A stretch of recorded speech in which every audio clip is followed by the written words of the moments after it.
21 ਜੂਨ 1984 ਸਿੱਖ reference library sari ਗਈ। ਗੁਰਬਾਣੀ ਇਸ ਜੱਗ ਮੈਂ ਚਾਨਣ।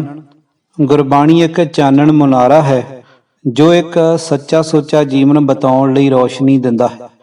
ਗੁਰਬਾਣੀ ਗੁਰੂ ਸਾਹਿਬਾਨ ਦੀ ਮਹਾਨ ਫਿਲਾਸਫੀ ਜੋ ਉਹਨਾਂ ਨੇ ਆਪਣੇ ਸਾਰੇ ਜੀਵਨ ਦੀ ਤਪੱਸਿਆ ਅਤੇ ਘਾਲਣਾ ਤੋਂ ਪਿੱਛੋਂ ਉਚਾਰੀ ਹਰ ਕਸਵੱਟੀ ਤੇ ਪੂਰੀ ਉਤਰਦੀ ਹੈ ਅਤੇ ਅੱਜ ਦੇ ਸਾਇੰਟੀਫਿਕ ਯੁੱਗ ਵਿੱਚ ਵੀ ਗੁਰੂ ਸਾਹਿਬਾਨ ਦੇ ਜ਼ਮਾਨੇ ਜਿਤਨੀ ਹੀ ਪ੍ਰਮਾਣਿਕ ਹੈ।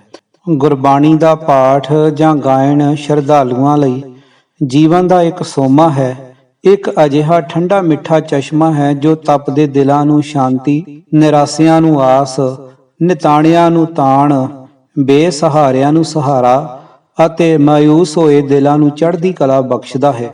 ਗੁਰਬਾਣੀ ਇੱਕ ਅਥਾਹ ਸਾਗਰ ਹੈ ਜਿਸ ਵਿੱਚ ਗੋਤਾ ਮਾਰਦਿਆਂ ਹੀ ਕੋਈ ਨਾ ਕੋਈ ਮਾਣਕ ਮੋਤੀ ਜ਼ਰੂਰ ਲੱਭ ਜਾਂਦਾ ਹੈ ਜੋ ਜੀਵਨ ਲਈ ਇੱਕ ਨਵਾਂ ਸੰਦੇਸ਼ ਲੈ ਕੇ ਆਉਂਦਾ ਹੈ। ਹੁਣ ਜਦੋਂ ਕਿ ਪੰਜਾਬ ਵਿੱਚ ਮੁਕੰਮਲ ਫੌਜੀ ਰਾਜ ਹੈ, ਕਈ ਕਾਲੇ ਕਾਨੂੰਨ ਲਾਗੂ ਹਨ, ਅਖਬਾਰਾਂ ਤੇ ਸੈਂਸਰ ਲੱਗੀ ਹੈ, ਕਿਸੇ ਨੂੰ ਸੱਚ ਬੋਲਣ ਦੀ ਵੀ ਆਗਿਆ ਨਹੀਂ, ਜਦੋਂ ਕਿ ਸ੍ਰੀ ਦਰਬਾਰ ਸਾਹਿਬ ਤੇ ਅਹਿਮਦ ਸ਼ਾਹ ਅਬਦਾਲੀ ਪਿੱਛੋਂ ਪਹਿਲੀ ਵਾਰ ਜਾਬਰਾਨਾ ਫੌਜੀ ਹਮਲਾ ਕੀਤਾ ਗਿਆ ਹੈ, ਸ੍ਰੀ ਅਕਾਲ ਤਖਤ ਸਾਹਿਬ ਢਹਿ ਢੇਰੀ ਹੋਇਆ ਪਿਆ ਹੈ। ਸ੍ਰੀ ਦਰਬਾਰ ਸਾਹਿਬ ਉੱਤੇ ਸੈਂਕੜੇ ਹੀ ਗੋਲੀਆਂ ਦੇ ਨਿਸ਼ਾਨ ਲੱਗੇ ਹੋਏ ਹਨ। ਅਨੇਕਾਂ ਗੁਰਧਾਮਾਂ ਦੀ ਬੇਅਦਬੀ ਕੀਤੀ ਗਈ ਹੈ। ਹਜ਼ਾਰਾਂ ਹੀ ਨਿਰਦੋਸ਼ ਅਤੇ ਮਾਸੂਮ ਸਿੱਖਾਂ ਦਾ ਕਤਲੇਆਮ ਕੀਤਾ ਗਿਆ ਹੈ। ਦੁਸ਼ਮਣ ਦੇਸ਼ ਨਾਲ ਜੰਗ ਸਮੇਂ ਵੀ ਕੈਪਚਰ ਕੀਤੇ ਅਤੇ ਆਤਮ ਸਮਰਪਣ ਕਰਨ ਵਾਲਿਆਂ ਨਾਲ ਮਨੁੱਖਾਂ ਵਾਲਾ ਸਲੂਕ ਕੀਤਾ ਜਾਂਦਾ ਹੈ। ਪਰ ਇੱਥੇ ਦਰਬਾਰ ਸਾਹਿਬ ਕੰਪਲੈਕਸ ਵਿੱਚ ਦਰਸ਼ਨ ਇਸ਼ਨਾਨ ਕਰਨ ਆਏ ਸ਼ਰਧਾਲੂਆਂ ਅਤੇ ਧਰਮ ਯੁੱਧ ਮੋਰਚੇ ਦੇ ਸਬੰਧ ਵਿੱਚ ਗ੍ਰਿਫਤਾਰੀ ਦੇਣ ਵਾਲੇ ਅਕਾਲੀ ਵਰਕਰਾਂ, ਜਿਨ੍ਹਾਂ ਵਿੱਚ ਬੀਬੀਆਂ, ਬੱਚੇ ਅਤੇ ਬਜ਼ੁਰਗ ਵੀ ਸ਼ਾਮਲ ਹਨ, ਨੂੰ ਪਕੜ ਕੇ ਖੜੇ ਕਰਕੇ ਅਤੇ ਪਿੱਛੇ ਹੱਥ ਬੰਨ੍ਹ ਕੇ ਗੋਲੀਆਂ ਮਾਰ ਕੇ ਸ਼ਹੀਦ ਕੀਤਾ ਗਿਆ ਹੈ। ਕੰਪਲੈਕਸ ਵਿੱਚ ਅਤੇ ਆਸੇ-ਪਾਸੇ ਨਾਦਿਰਸ਼ਾਹੀ ਲੁੱਟ ਮਚਾਈ ਗਈ ਹੈ। ਸਿੱਖ ਰੋਸ ਵੀ ਪ੍ਰਗਟ ਨਹੀਂ ਕਰ ਸਕਦੇ, ਆਪਣੇ ਦੁੱਖੜੇ ਵੀ ਨਹੀਂ ਸੁਣਾ ਸਕਦੇ। ਉਹਨਾਂ ਤੇ ਫੌਜ ਵੱਲੋਂ ਕੀਤੇ ਜਾ ਰਹੇ ਅੰਨੇ ਜ਼ੁਲਮਾਂ ਬਾਰੇ ਵੀ ਕੁਝ ਨਹੀਂ ਕਿਹਾ ਜਾ ਸਕਦਾ, ਜਦੋਂ ਕਿ ਸਰਕਾਰੀ ਮਾਧਿਅਮ ਲਗਾਤਾਰ ਉਹਨਾਂ ਵਿਰੁੱਧ ਜ਼ਹਿਰੀਲਾ ਪ੍ਰਾਪੇਗੰਡਾ ਕਰ ਰਿਹਾ ਹੈ। ਕੋਈ ਕੁਝ ਕਹਿਣ ਜਾਂ ਲਿਖਣ ਦੀ ਜੁਰਤ ਕਰਦਾ ਹੈ, ਜੇਲ੍ਹ ਅੰਦਰ ਡੱਕ ਦਿੱਤਾ ਜਾਂਦਾ ਹੈ। ਇਸ ਬਿਪਤਾ ਦੀ ਘੜੀ ਵੀ ਪੰਜ ਸਿੰਘ ਸਾਹਿਬਾਨ ਨੇ ਆਪਣਾ ਰੋਸ ਪ੍ਰਗਟ ਕਰਨ ਲਈ ਗੁਰਬਾਣੀ ਦਾ ਹੀ ਸਹਾਰਾ ਲਿਆ ਹੈ। ਸ੍ਰੀ ਦਰਬਾਰ ਸਾਹਿਬ ਦੇ ਹੈੱਡ ਗ੍ਰੰਥੀ ਗਿਆਨੀ ਸਾਹਿਬ ਸਿੰਘ ਜੀ ਨੇ ਹਜ਼ੂਰੀ ਰਾਗੀਆਂ ਨੂੰ ਸਲਾਹ ਦਿੱਤੀ ਹੈ ਕਿ ਜ਼ਾਲਮ ਬਾਬਰ ਦੇ ਭਾਰਤ ਉੱਤੇ ਹਮਲੇ ਸਮੇਂ ਸ੍ਰੀ ਗੁਰੂ ਨਾਨਕ ਦੇਵ ਜੀ ਨੇ ਐਮਨਾਬਾਦ ਵਿਖੇ ਜੋ ਗੁਰਬਾਣੀ ਉਚਾਰਨ ਕੀਤੀ ਸੀ ਅਤੇ ਜੋ ਪਾਵਨ ਸ੍ਰੀ ਗੁਰੂ ਗ੍ਰੰਥ ਸਾਹਿਬ ਵਿੱਚ ਮੌਜੂਦ ਹੈ ਦਾ ਸ਼ਬਦ ਕੀਰਤਨ ਕੀਤਾ ਜਾਏ, ਕਿਉਂਕਿ ਸਾਡੀਆਂ ਫੌਜਾਂ ਨੇ ਵੀ ਇਸੇ ਤਰ੍ਹਾਂ ਜ਼ੁਲਮ ਕੀਤੇ ਹਨ ਜਿਵੇਂ ਬਾਬਰ ਦੀਆਂ ਫੌਜਾਂ ਨੇ ਭਾਰਤੀਆਂ ਤੇ ਕੀਤੇ ਸਨ।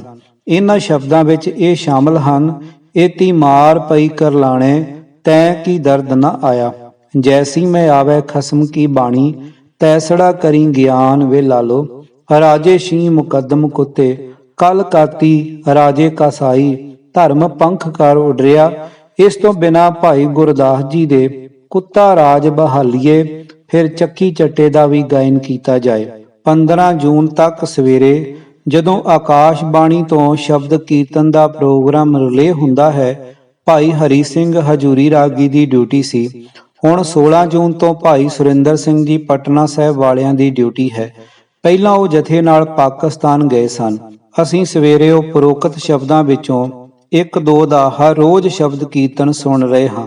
ਪਤਾ ਲੱਗਾ ਹੈ ਕਿ ਸਰਕਾਰ ਨੇ ਇਸ ਤੇ ਇਤਰਾਜ਼ ਕੀਤਾ ਹੈ ਅਤੇ ਕਿਹਾ ਹੈ ਕਿ ਕੁਝ ਸ਼ਬਦ ਜਿਵੇਂ ਅਵਲ ਅੱਲਾ ਨੂਰੂ ਪਾਇਆ ਕੁਦਰਤ ਕੇ ਸਭ ਬੰਦੇ, ਤੇਰਾ ਕੀਆ ਮੀਠਾ ਲਾਗੈ ਆਦਿ ਦਾ ਹੀ ਸ਼ਬਦ ਕੀਰਤਨ ਕੀਤਾ ਜਾਏ, ਪਰ ਸਿੰਘ ਸਾਹਿਬਾਨ ਨੇ ਇਸ ਦੀ ਪਰਵਾਹ ਨਹੀਂ ਕੀਤੀ।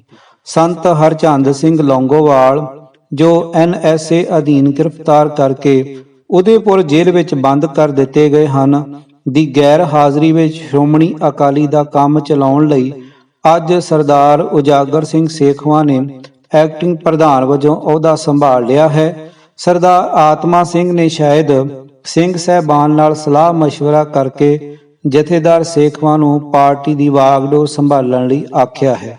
ਚੰਡੀਗੜ੍ਹ ਇੱਕ ਸਰਕਾਰੀ ਬੁਲਾਰੇ ਨੇ ਕਿਹਾ ਕਿ ਸ੍ਰੀ ਦਰਬਾਰ ਸਾਹਿਬ ਅੰਮ੍ਰਿਤਸਰ ਤੋਂ ਬਿਨਾਂ ਬਾਕੀ ਸਾਰੇ ਗੁਰਦੁਆਰੇ ਜਿਨ੍ਹਾਂ ਤੇ ਫੌਜ ਨੇ 3 ਜੂਨ ਰਾਤ ਨੂੰ ਕਬਜ਼ਾ ਕਰ ਲਿਆ ਸੀ, ਅੱਜ ਸੰਗਤਾਂ ਦੇ ਦਰਸ਼ਨਾਂ ਲਈ ਖੋਲ੍ਹ ਦਿੱਤੇ ਗਏ ਹਨ। ਇਨ੍ਹਾਂ ਵਿੱਚ ਗੁਰਦੁਆਰਾ ਸਿੰਘ ਸਭਾ ਮੋਗਾ, ਸ੍ਰੀ ਦਰਬਾਰ ਸਾਹਿਬ ਤਰਨਤਾਰਨ, ਸ੍ਰੀ ਦਰਬਾਰ ਸਾਹਿਬ ਮੁਕਤਸਰ, ਤਖ਼ਤ ਸ੍ਰੀ ਦਮਦਮਾ ਸਾਹਿਬ ਸ਼ਾਮਲ ਹਨ।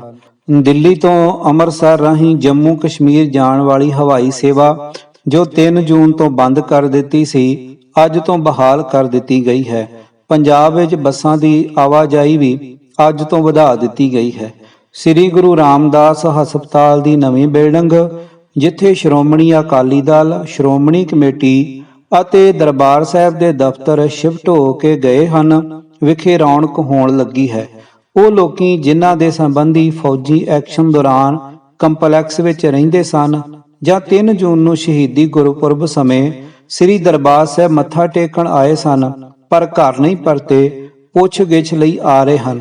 ਸ਼੍ਰੋਮਣੀ ਕਮੇਟੀ ਨੇ ਪਹਿਲੀ ਮੰਜ਼ਲ ਤੇ ਇਸ ਸੰਬੰਧੀ ਸੂਚਨਾ ਦੇਣ ਅਤੇ ਗੁੰਮ ਜਾਂ ਸ਼ਹੀਦ ਹੋਏ ਸਿੰਘਾਂ ਦੀ ਲਿਸਟ ਬਣਾਉਣ ਬਾਰੇ ਇਨਫੋਰਮੇਸ਼ਨ ਦਫ਼ਤਰ ਵਾਲਿਆਂ ਦੀ ਡਿਊਟੀ ਲਗਾਈ ਹੈ। ਅਨੇਕਾਂ ਹੀ ਸਿੰਘ ਸਿੰਘਣੀਆਂ ਆ ਕੇ ਆਪਣੇ ਦੁੱਖੜੇ ਸੁਣਾਉਂਦੇ ਹਨ, ਆਪਣੇ ਗੁੰਮ ਹੋਏ ਬੰਦਿਆਂ ਬਾਰੇ ਪੁੱਛਦੇ ਹਨ। ਇੱਥੇ ਅੱਜ ਸਿੱਖ ਰੈਫਰੈਂਸ ਲਾਇਬ੍ਰੇਰੀ ਦੇ ਇੰਚਾਰਜ ਸਰਦਾਰ ਦਵਿੰਦਰ ਸਿੰਘ ਦੁੱਗਲ ਮਿਲੇ। ਉਹਨਾਂ ਦੱਸਿਆ ਕਿ ਉਹ ਫੌਜੀ ਹਮਲੇ ਦੌਰਾਨ 6 ਜੂਨ ਸ਼ਾਮ ਤੱਕ ਲਾਇਬ੍ਰੇਰੀ ਲਾਗੇ ਹੀ ਆਪਣੇ ਰਿਹਾਇਸ਼ੀ ਕੁਆਟਰ ਵਿੱਚ ਸਨ ਅਤੇ ਸ਼ਾਮ ਨੂੰ ਕਰਫਿਊ ਵਿੱਚ 2 ਘੰਟੇ ਦੀ ਢਿੱਲ ਦੇਣ ਸਮੇਂ ਇੱਥੋਂ ਗਏ ਸਨ। ਇਸ ਸਮੇਂ ਤੱਕ ਲਾਇਬ੍ਰੇਰੀ ਬਿਲਕੁਲ ਠੀਕ ਸੀ। ਇਸ ਨੂੰ ਅਗਲੇ ਦਿਨ ਜਦੋਂ ਕਿ ਫੌਜ ਨੇ ਸਾਰੇ ਕੰਪਲੈਕਸ ਉੱਤੇ ਪੂਰਾ ਕਬਜ਼ਾ ਕਰ ਲਿਆ ਸੀ ਅਤੇ ਅੰਦਰ ਕੋਈ ਵੀ ਅੱਤਵਾਦੀ ਜਾਂ ਹੋਰ ਕੋਈ ਸਿੰਘ ਨਹੀਂ ਰਹਿ ਗਿਆ ਸੀ, ਪਿੱਛੋਂ ਅੱਗ ਲਗਾ ਕੇ ਸਾਰੀ ਲਾਇਬ੍ਰੇਰੀ ਨੂੰ ਸੁਆਹ ਕਰ ਦਿੱਤਾ ਗਿਆ। ਦੁੱਗਲ ਸਾਹਿਬ ਨੇ ਦੱਸਿਆ ਕਿ ਫੌਜ ਨੇ ਉਹਨਾਂ ਨੂੰ 14 ਜੂਨ ਨੂੰ ਬੁਲਾਇਆ ਸੀ ਤੇ ਪਹਿਲਾਂ ਹੀ ਟਾਈਪ ਕੀਤੇ ਕਾਗਜ਼ਾਂ ਜਿਸ ਤੇ ਲਿਖਿਆ ਸੀ ਮੈਂ ਸਿੱਖ ਰੈਫਰੈਂਸ ਲਾਇਬ੍ਰੇਰੀ ਦਾ ਚਾਰਜ ਲੈ ਲਿਆ ਹੈ, ਉੱਤੇ ਦਸਖਤ ਕਰਨ ਲਈ ਕਿਹਾ, ਪਰ ਉਹਨਾਂ ਨੇ ਇਹ ਕਹਿ ਕੇ ਸਾਫ਼ ਇਨਕਾਰ ਕਰ ਦਿੱਤਾ ਕਿ ਲਾਇਬ੍ਰੇਰੀ ਦਾ ਤਾਂ ਕੁਝ ਵੀ ਨਹੀਂ ਬਚਿਆ।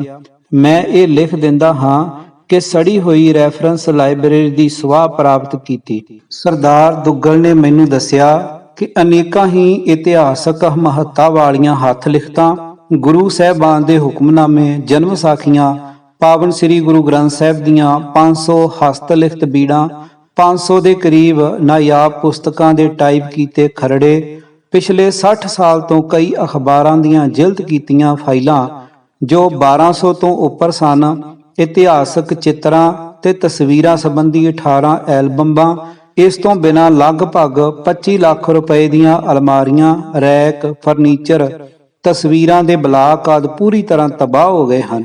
ਸ੍ਰੀ ਅਕਾਲ ਤਖ਼ਤ ਸਾਹਿਬ ਦੀ ਮੁਰੰਮਤ ਜਾਂ ਨਵੀਂ ਇਮਾਰਤ ਬਣ ਸਕਦੀ ਹੈ, ਬਾਕੀ ਇਮਾਰਤਾਂ ਦੀ ਵੀ ਮੁਰੰਮਤ ਹੋ ਸਕਦੀ ਹੈ, ਪਰ ਸਾਡੇ ਇਸ ਅਤ ਅਮੀਰ ਅਤੇ ਬਹੁਮੁੱਲੇ ਵਿਰਸੇ ਦੀ ਘਾਟ ਤਾਂ ਕਦੀ ਵੀ ਕਿਸੇ ਤਰ੍ਹਾਂ ਪੂਰੀ ਨਹੀਂ ਹੋ ਸਕਦੀ।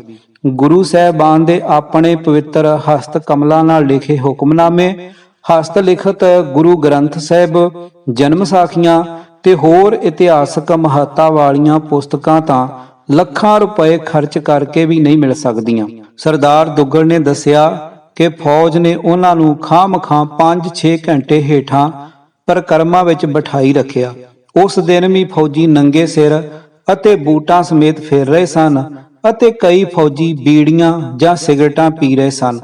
ਅਕਾਲੀ ਦਲ ਦੇ ਯੂਥ ਵਿੰਗ ਦੇ ਪ੍ਰਧਾਨ ਪ੍ਰੋਫੈਸਰ ਪ੍ਰੇਮ ਸਿੰਘ ਚੰਦੂ ਮਾਜਰਾ ਨੂੰ ਪਿਛਲੇ ਦਿਨੀ NSA ਅਧੀਨ ਗ੍ਰਿਫਤਾਰ ਕਰ ਲਿਆ ਸੀ। ਕੰਮ ਚਲਾਉਣ ਲਈ ਉਹਨਾਂ ਦੀ ਥਾਂ ਸੀਨੀਅਰ ਮੀਤ ਪ੍ਰਧਾਨ ਸਰਦਾਰ ਹਰਜੀਤ ਸਿੰਘ ਝਬਾਲ ਨੇ ਐਕਟਿੰਗ ਪ੍ਰਧਾਨ ਵਜੋਂ ਅਹੁਦਾ ਸੰਭਾਲ ਲਿਆ ਹੈ। 1987 ਵਿੱਚ ਖਾੜਕੂਆਂ ਨੇ ਸ੍ਰੀ ਝਬਾਲ ਦੀ ਹੱਤਿਆ ਕਰ ਦਿੱਤੀ ਸੀ। ਭਾਰਤੀ ਜਨਤਾ ਪਾਰਟੀ ਦੇ ਉਪ ਪ੍ਰਧਾਨ ਸ੍ਰੀ ਰਾਮ ਜੇਠ ਮਿਲਾਨੀ, ਜਿਨ੍ਹਾਂ ਸੰਤ ਹਰਚੰਦ ਸਿੰਘ ਲੌਂਗੋਵਾਲ ਦੀ ਨਜ਼ਰਬੰਦੀ ਨੂੰ ਸੁਪਰੀਮ ਕੋਰਟ ਵਿੱਚ ਚੈਲੰਜ ਕੀਤਾ ਹੈ, ਨੇ ਪਿਛਲੇ ਦਿਨੀ ਸ੍ਰੀ ਮਦਨ ਲਾਲ ਖੁਰਾਣਾ ਵੱਲੋਂ ਨੁਕਤਾਚੀਨੀ ਕਰਨ ਤੇ ਆਪਣੇ ਅਹੁਦੇ ਤੋਂ ਅਸਤੀਫਾ ਦੇ ਦਿੱਤਾ ਸੀ। ਅੱਜ ਪ੍ਰਧਾਨ ਸ੍ਰੀ ਅਟਲ ਬਿਹਾਰੀ ਵਾਜਪਾਈ ਨੇ ਇਹ ਅਸਤੀਫਾ ਇਹ ਕਹਿ ਕੇ ਅਪ੍ਰਵਾਨ ਕਰ ਦਿੱਤਾ ਹੈ ਕਿ ਸਿਆਸਤ ਤੇ ਪੇਸ਼ਾ ਵੱਖ-ਵੱਖ ਹਨ। ਵਕਾਲਤ ਸ੍ਰੀ ਜੇਠ ਮਲਾਨੀ ਦਾ ਪੇਸ਼ਾ ਹੈ, ਉਹ ਲੌਂਗੋਵਾਲ ਦਾ ਕੇਸ ਲੜ ਸਕਦੇ ਹਨ। ਕਈ ਦਿਨਾਂ ਤੋਂ ਇਹ ਅਫਵਾਹ ਫੈਲ ਗਈ ਹੈ ਕਿ ਫੌਜੀ ਕਾਰਵਾਈ ਦੌਰਾਨ 6 ਜੂਨ ਨੂੰ ਗਿਆਨੀ ਜਰਨੈਲ ਸਿੰਘ ਭਿੰਡਰਾਂਵਾਲੇ ਬਚ ਕੇ ਨਿਕਲ ਗਏ ਹਨ ਅਤੇ ਪਾਕਿਸਤਾਨ ਚਲੇ ਗਏ ਹਨ। ਕਈਆਂ ਨੇ ਤਾਂ ਇੱਥੋਂ ਤੱਕ ਕਿਹਾ ਹੈ ਕਿ ਜੋ ਜਥਾ ਸ੍ਰੀ ਗੁਰੂ ਅਰਜਨ ਦੇਵ ਜੀ ਦੇ ਸ਼ਹੀਦੀ ਗੁਰਪੁਰਬ ਸਮੇਂ ਉੱਥੇ ਗਿਆ ਸੀ ਦੇ ਕਈ ਮੈਂਬਰਾਂ ਨੇ ਉਹਨਾਂ ਦੇ ਦਰਸ਼ਨ ਕੀਤੇ ਹਨ ਅਤੇ ਗਿਆਨੀ ਜੀ ਤੋਂ ਉਹਨਾਂ ਪ੍ਰਸ਼ਾਦ ਲਿਆ। ਇਹ ਵੀ ਅਫਵਾਹ ਹੈ ਕਿ 30 ਨੂੰ ਪਾਕਿਸਤਾਨ ਟੀਵੀ ਤੇ ਗਿਆਨੀ ਜੀ ਨੂੰ ਪੇਸ਼ ਕਰਕੇ ਸੰਗਤਾਂ ਨੂੰ ਦਰਸ਼ਨ ਕਰਾਏ ਜਾਣਗੇ।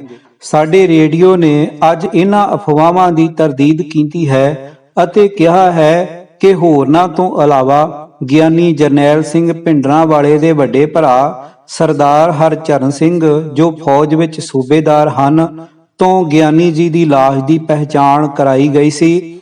ਇੱਕ ਸਰਕਾਰੀ ਬੁਲਾਰੇ ਨੇ ਕਿਹਾ ਕਿ ਜੇ ਪਾਕਿਸਤਾਨ ਟੀਵੀ ਭਿੰਡਰਾਂਵਾਲੇ ਨੂੰ ਪੇਸ਼ ਕਰੇਗਾ ਤਾਂ ਅਸੀਂ ਵੀ ਦੂਰਦਰਸ਼ਨ ਤੇ ਭੁੱਟੋ ਨੂੰ ਜਿੰਦਾ ਵਿਖਾ ਸਕਾਂਗੇ।